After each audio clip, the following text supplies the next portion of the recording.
Be'ezrat Hashem, nous aurons l'occasion tout à l'heure d'organiser la Birkat Hailanot en collectivité, en Tzibour.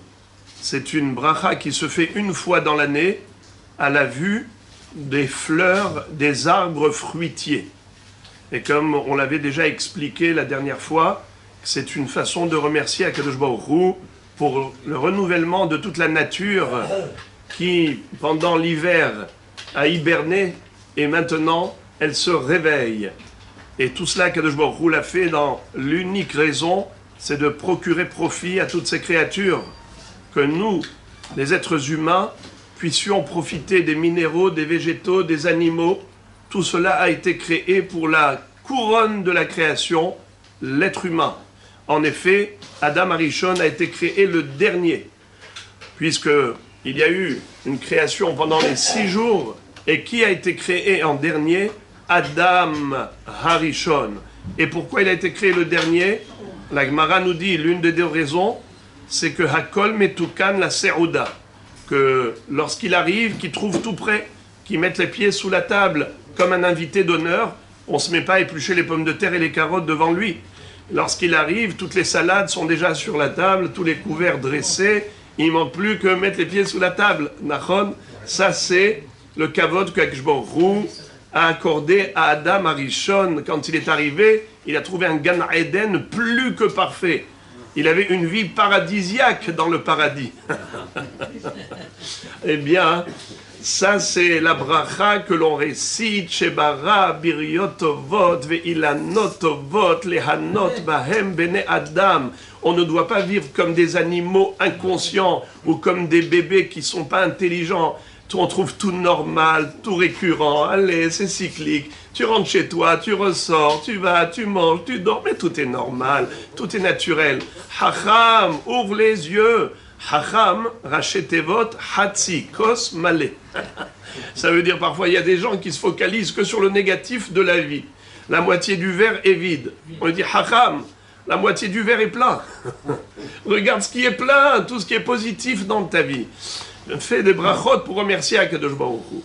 Il faut le savoir qu'au travers de cette bracha, spécifiquement, il y a une grande to'elet, un grand profit, pas seulement pour les vivants qui accomplissent la mitzvah, mais au travers de cette mitzvah, figurez-vous, nous enseignent les kabbalistes, eh bien, il y a un grand tikkun pour les neshamot des niftarim.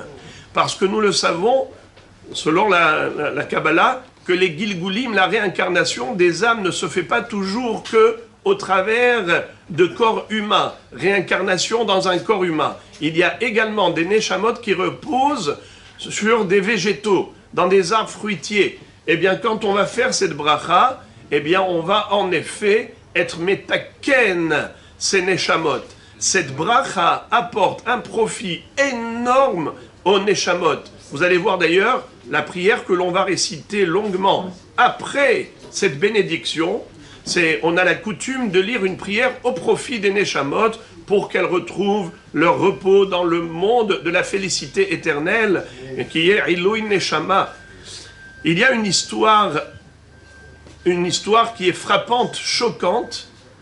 Lorsque le Rav Ovadia Yosef Zatzal était Rav à Tel Aviv, il y avait quelqu'un qui avait un jardin, et donc il a invité le Rav à venir avec la Keïla pour faire la Birkat Hailanot. Figurez-vous qu'après, pendant quelques mois après, tous ces arbres fruitiers ont séché totalement. Ils se sont déshydratés et désintégrés. Alors, on a raconté ça au Rav, quelque chose d'incroyable.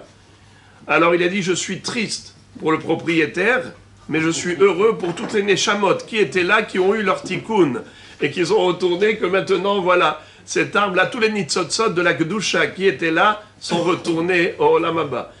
Et figurez-vous, à tel point, cette dimension métaphysique, elle est forte, que le Rav Ben Tzion Abba Shaul, qui était quelqu'un qui était un homme extrêmement cartésien au niveau de la halakha, comment il analyse chaque halakha.